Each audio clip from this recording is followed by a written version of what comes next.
بسم اللہ الرحمن الرحیم۔ اعوذ باللہ من الشیطان الرجیم، بسم اللہ الرحمن الرحیم،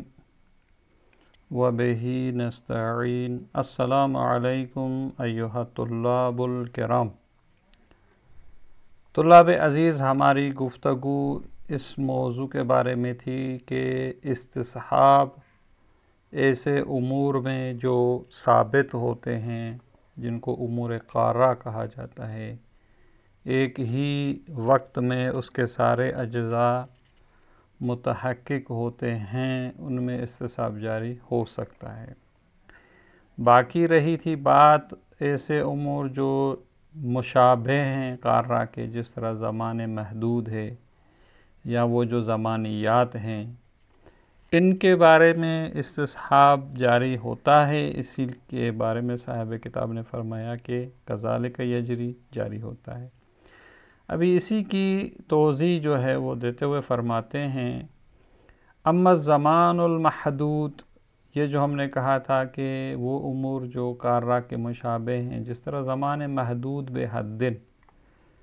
فمثل اللیل والنہار، یہ ایک ایسا زمانہ ہے کہ دیکھیں رات جو ہے ایک خاص محدود زمانوں کو کہتے ہیں کہ غروب شمس سے لے کر جو ہے وہ طلوع آفتاب تک ہے، یا نہار جو ہے وہ مثلا جیسے طلوع آفتاب ہوتا ہے تو غروب تک اس کو نہار، ایسے زمانے کو محدود۔ تو اس کے بارے میں کہتے ہیں کہ آیا ہم استصحاب لیل یا استصحاب نہار جاری کر سکتے ہیں؟ تو فرماتے ہیں ادعی الاجماع او الضرورۃ علی جریانہ فیہما، فرماتے ہیں کہ اتفاق اور ضرورت فقہی جو ہے وہ اس بات پر دعویٰ کیا گیا ہے کہ یہ استصحاب جو ہے وہ ان دونوں میں جو ہے زمان محدود مثلا لیل اور نہار میں جاری ہوتا ہے۔ صاحب کتاب فرماتے ہیں کہ اجماع یا ضرورت فقہی کے علاوہ روایات بھی ہم دلیل کے طور پر ذکر کر سکتے ہیں، بل یحتمل دلالۃ روایت صوم یوم شک المتقدمۃ علی الجریان۔ صاحب کتاب فرماتے ہیں کہ ان دو دلیلوں کے علاوہ خود روایت یوم شک جو پہلے گزری تھی کہ مثلا اس شخص کو شک تھا کہ یہ 29واں دن ہے شعبان کا یا پہلا دن ہے رمضان کا، وہ جو روایت تھی اس سلسلے میں، تو وہاں پر بھی جو حکم تھا کہ بھئی آپ یقین سابق کو جاری رکھیں، تو کہتے ہیں یہ روایت بھی اسی جریان نہار جو ہے مثلا اس پر دلالت کرتی ہے کہ بھئی پہلے جو ہے وہ 29واں شعبان تھا، تو یہی زمان جو ہے یقین سابق جو ہے شعبان کا مہینہ، اسی کو ہی ہم ادامہ دیں گے اور اسی کو ہی جاری رکھیں گے۔ تو یہ روایت بھی فرماتے ہیں کہ اسی بات پر دلالت کرتی۔ اور اس سے آگے بل لعلہ فی العرف یعد کالمستقرات، کہتے ہیں یہ جو زمان محدود ہوتا ہے اصلاً اس کو ہم عرف میں دیکھیں تو یہ مستقرات یا امور قارہ کی طرح ہے، یعنی ایک چیز ثابت ہے، اور جو چیز ثابت ہوتی ہے اس میں تو ہم شروع میں کہہ کے آئے ہیں کہ استصحاب جاری ہوتا ہے۔ تو لہٰذا یہ اصلاً لیل اور نہار جو ہے وہ ایک زمانیات یا شبیہ قارہ میں سے اس کو شمار نہ کریں ہم، یعنی بلکہ عرف میں جو ہے یہ مستقرات ہے، یعنی وہ چیز جو ثابت ہوتی ہے، مستقر ہوتی ہے، جس کا نتیجہ یہ نکلے گا کہ فتنطبق علیہ روایات الاستصحاب، وہ جتنی ساری روایات ہم نے استصحاب پر ذکر کی تھی وہ اسی پر منطبق آتی ہیں اور اسی پر فٹ آتی ہیں۔ تو لہٰذا استصحاب جو زمان کے اعتبار سے ہے وہ امور مستقرات میں سے ہے اور روایات اس پر دلالت کرتی ہیں۔ لہٰذا جب ہم جو ہے زمانے میں استصحاب جاری کر سکتے ہیں تو اسی کا نتیجہ یہی ہوگا کہ فلو شک فی انتہاء لیلۃ الصیام لشبہۃ خارجیۃ، مثلا کہتے ہیں کہ اگر شک کیا جائے کہ یہ ماہ رمضان کی رات ختم ہو گئی ہے یا نہیں، یعنی چونکہ رات کا جب انتہا ہوتا ہے اور فجر طلوع ہوتا ہے تو روزے کا ٹائم شروع ہوتا ہے۔ لشبہۃ خارجیۃ، یہ ہمیں شک کیوں ہو رہا ہے؟ مثلا جو ہے وہ اندھیری رات ہے یا کوئی مشکل ہے، بادل چھائے ہوئے ہیں، صحیح طرح جو ہے طلوع فجر کا پتہ نہیں چل رہا، کوئی بھی شبہ خارجیہ کی وجہ سے ہمیں شک ہے۔ تو شک لأجلہا فی طلوع الفجر، جب انتہا لیلۃ الصیام، یعنی رات کا انتہائی حصہ ختم کہاں پر ہو رہی ہے، جب مشخص نہیں ہوگا تو طلوع فجر میں بھی شک ہوگا، کیونکہ انتہائی لیلۃ الصیام کا پتہ چلے گا تو پھر ہم مشخص کر سکیں گے کہ بھئی طلوع فجر ہو گئی ہے۔ تو اس صورت میں ہم کیا آیا استصحاب جاری کر سکتے ہیں؟ بھئی لیل کا تو یقینی ہے کہ رات ہے، اس کی انتہا کب ہے؟ تو اب شک کی صورت میں ہم آیا وہی لیلہ استصحاب اللیلہ جو ہے وہ جاری کر سکتے ہیں، کہ یمکن استصحاب اللیلۃ۔ یہاں چونکہ رات کا ہونا یقینی تھا، طلوع فجر میں شک ہے، تو وہی جو ہے وہ لیلۃ الصیام یعنی لیلۃ استصحاب اللیلہ جو ہے وہ جاری کر سکتے ہیں۔ یمکن استصحاب اللیلۃ ظاہرا۔ اب جب استصحاب اللیلہ یعنی ابھی رات باقی ہے، یہ استصحاب جاری ہوگا، فتترتب علیہ آثارہ الشرعیۃ، تو پھر اس کے آثار شرعیہ جو ہے بھئی ابھی رات ہے، ابھی آپ کھا سکتے ہیں اور فجر کا ٹائم نہیں ہوا، روزے رکھنے کے ٹائم میں مثلا ابھی ٹائم ہے تو آپ کھا سکتے ہیں۔ وکذالک الشک فی نہار الصوم، اب یہ تو رات کی بات تھی، اب دن کے بارے میں ہمیں مثلا غروب ہونے میں جو ہے وہ شک ہو رہا ہے کہ بھئی آیا ابھی جو ہے وہ دن ہے، غروب کا ٹائم ہو گیا ہے، ہم مثلا روزے کو جو ہے افطار کریں یا نہیں؟ تو کہتے ہیں دن کا یقین ہے اور غروب ہونے میں شک ہے، تو وہی نہار الصوم جو ہے وہی استصحاب جو ہے وہ نہار یعنی دن ابھی باقی جاری ہوگا۔ وَكَذَلِكَ الشَّكُّ فِي نَهَارِ الصَّوْمِ فَيُسْتَصْحَبُ، یعنی یہی نہار الصوم کا استصحاب ہوگا کہ بھئی ابھی دن ہے اور غروب ہونے میں شک ہے، تو وہی استصحاب نہار الصوم، بھی ابھی آپ جو ہے وہ روزہ افطار نہیں کر سکتے، مثلا کہ بھئی یترتب علیہ عدم جواز الافطار، اس کا نتیجہ یہی ہے کہ اس پہ مترتب ہوتا ہے کہ بھئی آپ افطار ابھی نہیں کر سکتے۔ تو لہذا اس بنا پر جو ہے یہ استصحاب لیل اور نہار جاری ہو سکتا ہے۔ صاحب کتاب فرماتے ہیں کہ آپ کیوں استصحاب اللیلہ یا استصحاب النہار جاری کرتے، بلکہ اس طرف لے لیں، عدم جاری کریں۔ وَإِنْ كَانَ يَحْتَمِلُ أَنَّ ذَلِكَ، کہتے ہیں احتمال یہ ہے کہ یہ جو آثار مترتب ہو رہے ہیں، مثلا عدم جواز افطار ہے یا پہلے میں جو ہے جواز عقل ہے، یہ لأجل استصحاب عدم طلوع الفجر فی الاول، یعنی یہ جو پہلی مثال تھی، آپ استصحاب اللیلہ جو ہے جاری نہ کریں، بلکہ طلوع فجر کے بارے میں مثلا ہمیں پتہ ہے کہ پہلے جو ہے وہ طلوع فجر نہیں ہوئی تھی، ابھی شک ہو رہا ہے کہ طلوع فجر ہے یا نہیں، تو استصحاب عدم جاری کریں۔ آپ جو ہے وہ استصحاب اللیلہ کیوں جاری کرتے ہیں؟ تو احتمال یہی ہے کہ یہ جواز عقل جو ہے وہ اسی لیے ہے کہ ابھی طلوع فجر نہیں ہوئی، لأجل استصحاب عدم طلوع الفجر فی الاول، یا استصحاب عدم غروب الشمس، یا جو دوسری مثال دی ہمیں شک ہے کہ دن باقی ہے یا نہیں، تو پہلے تو غروب شمس نہیں ہوا تھا، اب شک ہے تو کہیں گے غروب شمس نہیں، تو استصحاب عدم جاری کریں گے۔ اول قاعدت اشتغال الذمہ بالصوم، یا ہم کہیں گے کہ بھئی یہاں پر احتیاط کریں گے، قاعدہ اشتغال جاری کریں گے کہ بھئی پہلے جو ہے وہ ہمارے ذمہ روزہ تھا، اب غروب ہونے میں شک ہے، ابھی بھی آیا ہمارا ذمہ یہی ہے کہ ہم روزہ رکھیں، تو کہیں گے کہ احتیاط یہی کہتی ہے کہ جب تک آپ کو پتہ نہ چل جائے کہ غروب شمس ہو گیا، تب تک آپ کا جو ذمہ ہے وہ صوم کے بارے میں مشغول ہے، کہ حتی یعلم بدخول اللیل، یہاں تک کہ علم ہو جائے کہ یہ رات ہو گئی ہے، فی الثانی، یعنی یہ جو مثال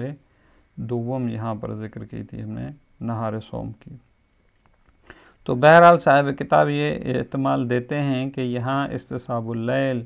یا استصحاب نہار جاری نہیں ہوگا، بلکہ استصحاب عدم طلوع فجر یا استصحاب عدم غروب شمس دوسری مثال میں جاری ہوگا۔ اب بات آتی ہے زمانیات کی، کہ جس طرح مثلا انہوں نے مثال دی تھی کلام کی، جب ایک جز ختم ہوتا ہے تو دوسرا جز آتا ہے، اس کو زمانیات کہتے ہیں، مثلا حرکت ہے، پہلا قدم اٹھائیں گے پھر اس کے بعد دوسرا، تو آیا ان میں بھی ہم استصحاب جاری کر سکتے ہیں زمانیات میں یا نہیں؟ تو صاحب کتاب فرماتے ہیں کہ جاری کر سکتے ہیں۔ وَأَمَّا زمانیات مثل ما لو علم ان للمتکلم اقتضاء الکلام الى ساعت لتدریس ونحوه، مثال اس کی زمانیت کی بھئی علم ہے کہ متکلم جو ہے وہ کلام کی اس میں اقتضاء موجود تھی، وہ کلام کر رہا تھا مثلا 1 گھنٹے تک، اب وہ درس پڑھا رہا تھا یا تقریر کر رہا تھا مثلا، ثم تیقنا بابتداء بتدریس، اب ہمیں یقین ہے کہ وہ کلاس اس نے شروع کر دی تھی، اب آدھا گھنٹہ مثلا گزر گیا، ثم شککنا فی حصول مانع له ان اکمال کلامہ و تدریسہ، اب ہمیں شک ہوتا ہے کہ آیا کوئی مشکل تو پیش نہیں آئی کہ وہ مثلا اپنے گفتگو کو یا اپنی کلاس کو جو ہے وہ مکمل نہ کر سکے ہوں، تو یہاں پر یہ یقین تھا کہ اس نے شروع تو کر دیا تھا، اب شک جو ہے وہ یہ ہے کہ کوئی مشکل پیش آئی ہو، تو کہتے ہیں یقین کو آپ استصحاب کو جہاں جاری رکھیں، فیستصحب بقاء ظاہراً، تو استصحاب بقاء کلام جو ہے وہ یہی جاری ہوگا، اور اس کا فائدہ تب ہوگا اذا کان لبقائہ اثر شرعی، اگر اس کے بقاء کلام میں کوئی اثر شرعی ہو، مثلا کسی نے نظر کی ہو کہ اگر وہ اپنے کلام کو جو ہے کلاس کو پورا کرے گا تو میں مثلا فرض کریں مٹھائی بانٹوں گا یا کوئی صدقہ دوں گا، تو ایک اثر شرعی ہم کریں، کیونکہ شروع میں بھی ہم کہہ کے آئیں کما نبہنا علیہ بالتنبیہ سابق کہ استصحاب کا جاری کرنے کا فائدہ وہاں ہوتا ہے جب کوئی اثر شرعی ہو، وگرنہ پھر استصحاب کا کوئی فائدہ نہیں۔ یہ یہاں تک جو ہے وہ چھٹی تنبیہ تھی جو زمانیات اور زمان کے بارے میں استصحاب کے بارے میں تھی۔ اب 7ویں جو تنبیہ ہے وہ اس مسئلے کے بارے میں ہے کہ اذا علم بحادث فی زمان معین ولم یعلم وقت حدوثہ، کہتے ہیں علم ہے کہ ایک واقعہ ایک زمان معین میں رونما ہوا ہے، لیکن اس کے رونما ہونے کے وقت کا علم نہیں ہے۔ مثلا فرض کریں ہمیں پتہ ہے کہ زید جو ہے اس کا انتقال ہو گیا ہے، لیکن یہ پتہ نہیں کہ وہ جمعے کے دن تھا یا خمیس کے دن مثلا، تو یہاں پر اب کیا کیا جائے، کون سا استصحاب جاری کرنا ہوگا کہ اذا علم بحادث فی زمان معین، کہ بھئی ایک زمان معین میں جو ہے وہ مثلا اس کا جو ہے وہ علم اور یقین ہے کہ حادثہ ہوا ہے، مثلا موت زید کے بارے میں، لیکن یہ کب ہوا ہے، آیا جمعے کے دن تھا یا آیا مثلا جمعرات کے دن تھا یا خمیس کے دن، تو یہاں جو ہے فیمکن استصحاب عدم حدوثہ الی زمان العلم بہ، تو فرماتے ہیں کہ جس دن اس کا موت ہوا ہے اس دن سے پہلے جو ہے ہم استصحاب جو ہے وہ عدم جاری کریں گے، یعنی مثلا فرض کرتے ہیں کہ یہ تو ہمیں پتہ چلا کس دن، مثلا جمعے کے دن پتہ چلا کہ بھئی زید مر گیا ہے، لیکن آیا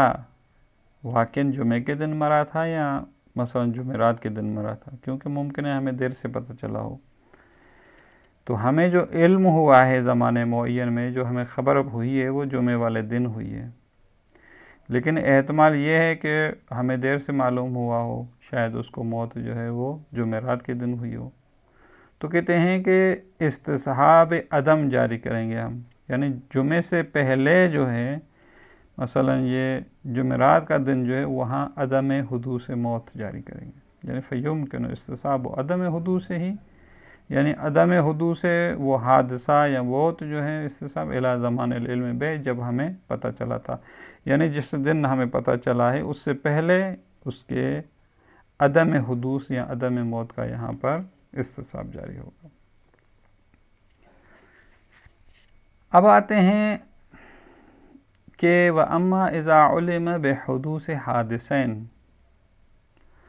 اب آتے ہیں اس بات کی طرف کہ دو حادثے ہوئے ہیں، دو چیزیں، مثلا ایک شخص مر گیا ہے، موت المورث یعنی جو میراث چھوڑ کے جاتا ہے، ایک شخص مر گیا ہے، اور دوسرا جو حادثہ ہوا ہے کہ اس کے وارثین میں سے ایک شخص تازہ مسلمان ہوا ہے، کہ جو مسلمان ہوتا ہے وہ حقدار ہوتا ہے میراث کا، چونکہ کافر جو ہے وہ تو میراث وارث نہیں بن سکتا، تو لہذا یہاں کہتے ہیں وَأَمَّا إِذَا عُلِمَ بِحُدُوثِ حادثے، دو حادثے، لیکن یہ پتہ نہیں ہے کہ ان میں سے کون سا پہلے ہوا ہے یا کون سا بعد میں ہوا ہے، تو اس میں کیا کیا جائے، کون سا استصحاب جاری ہوگا۔ یعنی دو حادثے ہوئے ہیں، وَلَمْ يُعْلَمْ بِتَقَدُّمِ أَحَدِهِمَا عَلَى الْآخَرِ أَوْ تَأَخُّرِهِ فِيمَا إِذَا كَانَ لِذَلِكَ أَثَرٌ شَرْعِيٌّ، کہتے ہیں کہ ان دونوں میں سے پہلا کون سا ہوا، یعنی پہلا وہ شخص مرا ہے، پھر اس کے بعد اس کا مثلا بیٹا مسلمان ہوا ہے، یا پہلے بیٹا مسلمان ہوا تھا پھر وہ مرا ہے، تو فرماتے ہیں کہ یہ اس مورد میں جہاں اس کا ایک اثر شرعی ہوگا، اثر شرعی یہی ہوگا کہ اگر وہ پہلے مسلمان ہوا ہے، اس کا باپ بعد میں مرا ہے، تو یہ وارث بن جائے گا میراث کا۔ تو اب یہاں کیا کیا جائے، کہتے ہیں کہ آیا اس میں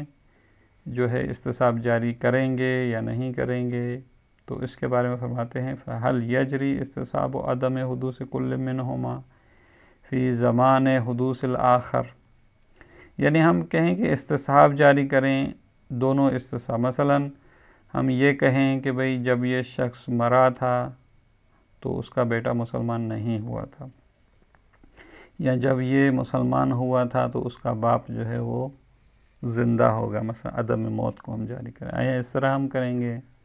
یعنی عدم حدوث کل منہما، عدم حدوث موت، عدم حدوث مثلا اسلام، فی زمان حدوث الآخر، جب وہ دوسرا مسئلہ ہو رہا تھا، یعنی جب یہ مورث مر رہا تھا تو وہ پہلے کافر تھا تو عدم اسلام جاری کریں گے، اور جب وہ کافر تھا تو وہ مثلا نہیں مرا تھا، عدم موت جاری کریں مثلا۔ اولا یجری مطلقاً، یا ہم یہ کہیں گے کہ بھئی جو ہے وہ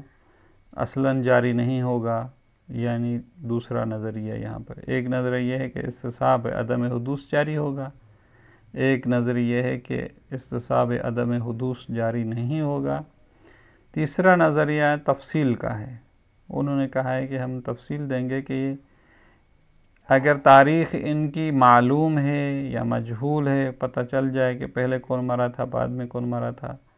تو اس حساب سے فرماتے ہیں او تفصیل بینما اذا جہل تاریخہما، تفصیل دیں گے کہ بھئی ان کی تاریخ جو ہے اگر مجہول ہے، یعنی یہ بھی ہمیں نہیں معلوم کہ یہ مسلمان کب ہوا تھا اور یہ اس کا موت کب واقع ہوا تھا، تو اگر دونوں کی تاریخیں مجہول ہیں فیجری استصحاب عدم کل منہما الی زمان الاخر ویتعارضان، تو فرماتے ہیں اس صورت میں ہم استصحاب عدم جاری کریں گے دونوں دوسرے کی بنسبت، کہ ہم یہ کہیں گے کہ بھئی استصحاب عدم موت مورث جب وہ اسلام لا رہا تھا، اور اسی طریقے سے وارث کے بارے میں بھی عدم کفر جو ہے، یعنی یقین تھا ہمیں جو ہے یہ پہلے کافر تھا اور مسلمان نہیں ہوا، تو عدم اسلام جاری ہو۔ تو جب یہ دونوں جو ہیں عدم جاری ہوں گے تو ان کا آپس میں جو ہے وہ تعارض ہو جاتا ہے، اس اعتبار سے کہ یہ کہہ رہا ہے کہ عدم حدوث موت مورث یعنی نہیں مرا تھا، اس طرف سے وہ جو ہے عدم اسلام وارث یعنی وہی کافر تھا، تو لہذا ان کا آپس میں جو ہے وہ کیا ہو جائے گا، ٹکراؤ اور تنافی ہو جائے گی، تو ان دونوں کو جو ہے وہ پھر تعارض انشاءاللہ آگے ایک خاتمہ آئے گا تعادل و تراجی، پھر اس میں تعارض کی بحث آئے گی کہ دونوں کو جو ہے وہ چھوڑ دیا جائے گا، کسی دوسری دلیل کو دیکھا جائے گا۔ وَبَيْنَمَا يُعْلَمُ تَارِيخُ أَحَدِهِمَا فَيَجْرِي فِي الْمَجْهُولِ، تو لہذا انہوں نے تفصیل دی ہے، یا تو دونوں کی تاریخ جو ہے وہ مجہول ہے، یا یہ ہے کہ ان میں سے ایک کی تاریخ جو ہے وہ معلوم ہے، فیجری فی المجہول ہے، تو جو تاریخ جو ہے مجہول ہے اس میں جو ہے وہ استصحاب جاری ہوگا۔